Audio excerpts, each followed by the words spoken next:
عليكم السلام. اهلا وسهلا بكم احبتي في برنامجكم ملاحظات قرانيه، وهذه الحلقه رقم 931. ونحن في كتاب المحمديون بين اهلاك قائم واهلاك قادم، وفي محور رفض المترفين المفسدين العدل. وفي موضوع برضو شخصيه ابي جعفر المنصور المؤسس الحقيقي للدوله العباسيه، والذي جعل نفسه خليفه لله في ارضه وسلطان الله في خلقه، وعامل نفسه هو اللي بيعظ الناس وكل حاجة، بالتالي مش محتاج إن حد يعزه. في الحلقة السابقة رأينا كيف يتعامل مع واحد بقى عايز يصل عن طريق إنه يعز الخليفة. فالخليفة لما تبين له اللي هو أبو جعفر المنصور أنه رجل وصولي وعايز يزادع الخليفة في الشغل بتاعه، فقتله الخليفة. هنا بقى نموذج تاني اللي هو المنصور أبو جعفر المنصور وعمرو بن عبيد. عمرو بن عبيد إنسان محترم جدا. أولا المنصور وهو قبل ما يبقى أبو جعفر المنصور كان فقيها وكان مثقفا وكان يأتي ويتعلم، فكان من ضمن أساتذته عمرو بن عبيد في البصرة.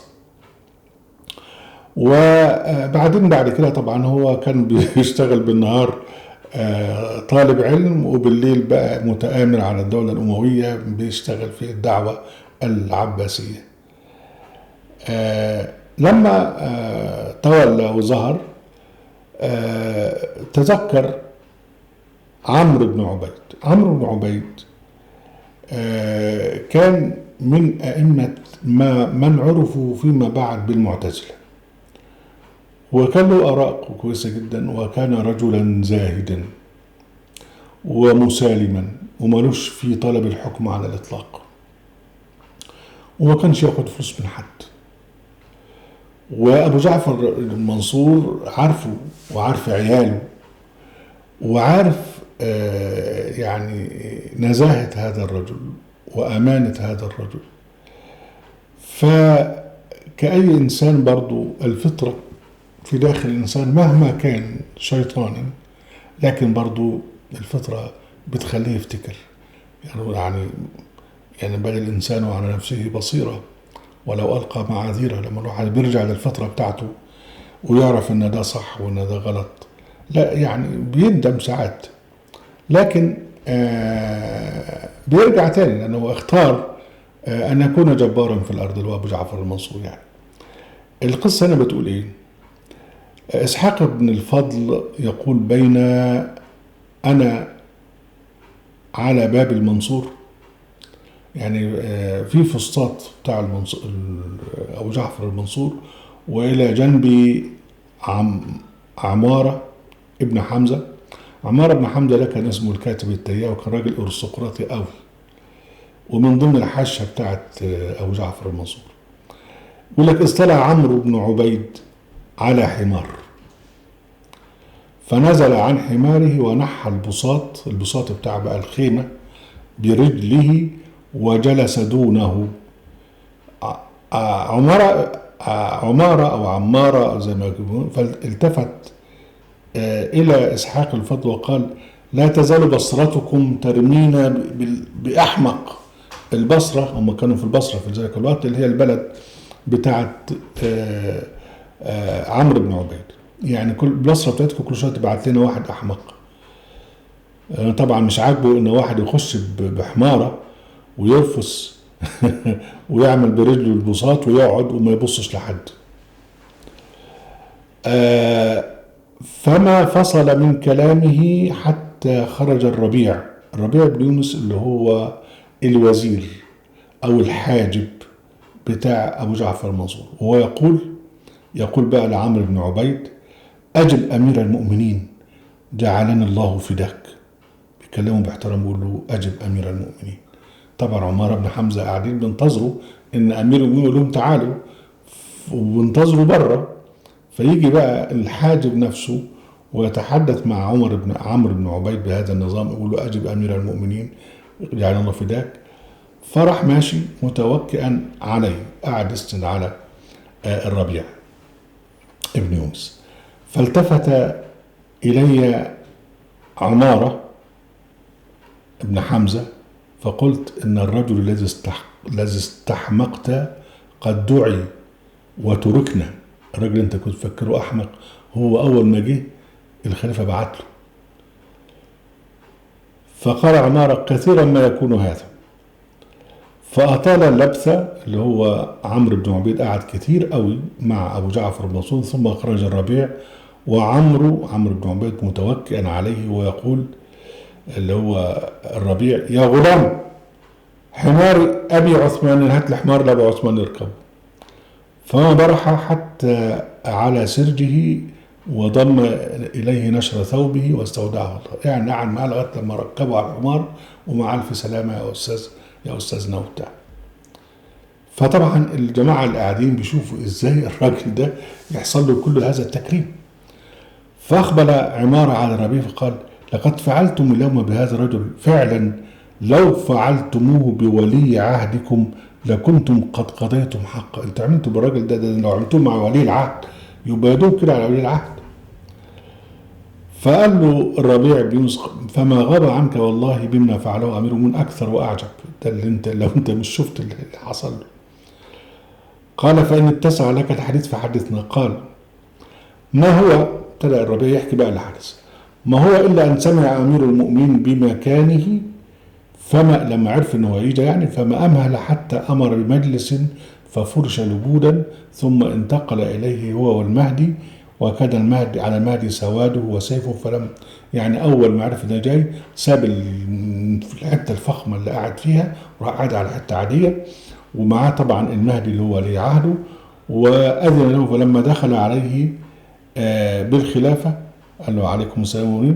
فرد عليه وما زال يدنيه، قعد يقرب منه حتى اتكأه على فخذه وتحفى به. يعني قعد بقى لما قعد ايده كده قرب منه وتحفى به، يعني حفاوة كبيرة به. ثم سأله عن نفسه وعن عياله، يسميهم رجلا رجلا وامرأة امرأة، فلان عامل ايه وفلان عامل ايه.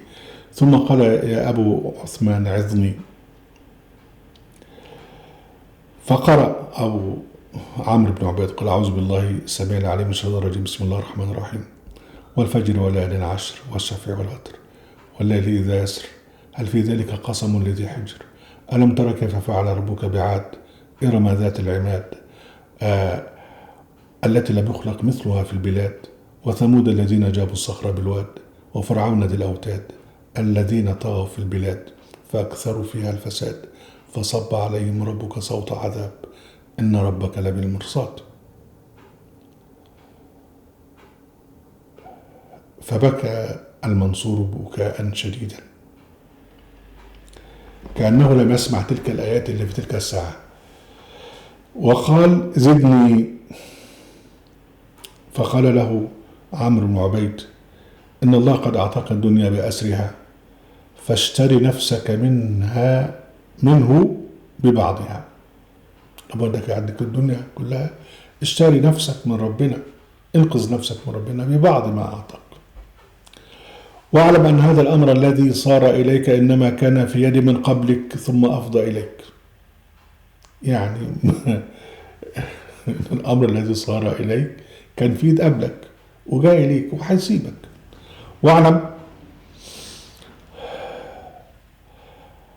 واعلم أن هذا الأمر الذي صار إليك إنما كان في يد من قبلك ثم أفضى إليك، وكذلك يخرج منك إلى من هو بعدك. وإني أحذرك ليلة تتمخض صبيحتها عن يوم القيامة. فبكى أبو جعفر المنصور والله أشد من بكائه الأول حتى جف جفناه. فقال له سليمان بن خالد، واحد بقى من الجماعة اللي هم الملأ اللي هم المنافقين يعني اللي حوالين الخليفة: رفقا بأمير المؤمنين فقد أتعبته اليوم. فقال له عمرو: بمثلك ضاع الأمر وانتشر لا أبا لك. شتموا يعني، قال لي انت اللي زيك ده هم اللي بيضيعوا كل حاجة، الحاشية. وماذا خفت على أمير المؤمنين إن بكى من خشية الله عز وجل؟ أنت خاف عليه إن هو يبكي من خشية الله عز وجل؟ فقال له أمير المؤمنين، يعني قال له بقى أبو جعفر منصور: يا أبا عثمان، اللي هو عمرو بن عبيد يعني، أعني بأصحابك أستعن بهم. الناس أصحابك اللي هم دول المحترمين الزهاد الطيبين، هاتون أشغلهم عندي. قال: أظهر الحق يتبعك أهله. امشي صح هتلاقي الناس بتوع الصح يجوا معك. أظهر الحق يتبعك أهله. فطبعا مفيش فايدة، يعني انت ماشي في الباطل، مش حد هيجي لك من الجماعة بتوعنا يعني. فالمهم بقى أبو جعفر المنصور اتكلم بقى عن الهدف الحقيقي وبعت له ليه. وعنده طبعا جواسيس، وسمع ان محمد نفس الزكي الذي كان ثائرا على ابي جعفر المنصور قد بعت رساله الى عمرو بن عبيد ليستميله عشان خاطر يخش معاه يعني. فقال: بلغني ان محمد بن عبد الله بن حسن، اللي هو محمد نفس الزكي الثائر، كتب اليك كتابا. فقال له عمرو بن عبيد: قد جاءني كتاب يشبه ان يكون كتابه. قال: فبما اجبته؟ ردت عليه ازاي؟ ده بقى يستجوبه يعني. فقال له عمرو بن عبيد: أوليس قد عرفت رأيي في السيف أيما كنت تختلف إلينا؟ إني لا أراه. أنت مش عارف رأينا في العنف في السيف، في استعمال السيف، حين كنت تختلف إلينا، حين كنت تأتي إلينا يعني طالبا للعلم. إني لا أرى، أنا لا أرى حكاية استعمال السيف. قال: أجل، صح أنا عارف، ولكن تحلف لي ليطمئن قلبي. بس احلف لي عشان خاطر أطمئن. فقال له: لئن كذبتك تقية لأحلفن لك بقية.